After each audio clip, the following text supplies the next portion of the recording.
മദ്യപിക്കുന്നവരും മദ്യപിക്കാത്തവരും ഒരുപോലെ കേട്ടിട്ടുള്ള ഉപയോഗിച്ചിട്ടുള്ള ഒരു വാക്കാണ് പെഗ്.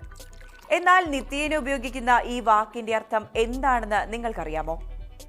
ആഗോളതലത്തിൽ പാനീയങ്ങളെ ഷോട്ടുകളായി കണക്കാക്കുമ്പോൾ മദ്യത്തിന്റെ സാധാരണ അളവ് പെഗ് എന്ന് വിശേഷിപ്പിക്കുന്നത് ഇന്ത്യയിൽ മാത്രമാണ്. പെഗ് എന്ന വാക്കിന്റെ അർത്ഥം എന്താണ്? പെഗ് എന്ന വാക്കിന്റെ അർത്ഥം പ്രഷ്യസ് ഈവനിംഗ് ഗ്ലാസ് എന്നാണ്. അമൂല്യമായ ഈവനിംഗ് ഗ്ലാസ്. ഇതിനു പിന്നിൽ ഒരു കഥയുണ്ട്. യുകെയിലെ ഖനിത്തൊഴിലാളികളാണ് ആദ്യമായി പെഗ് എന്ന പേരിട്ടതെന്നാണ് കരുതപ്പെടുന്നത്. അങ്ങനെ ആദ്യമായി ഒരു നീണ്ട ദിവസത്തെ ജോലിക്കു ശേഷമുള്ള ഡ്രിങ്ക്സിനെ പ്രഷ്യസ് ഈവനിംഗ് ഗ്ലാസ് എന്ന് വിളിച്ചു തുടങ്ങി.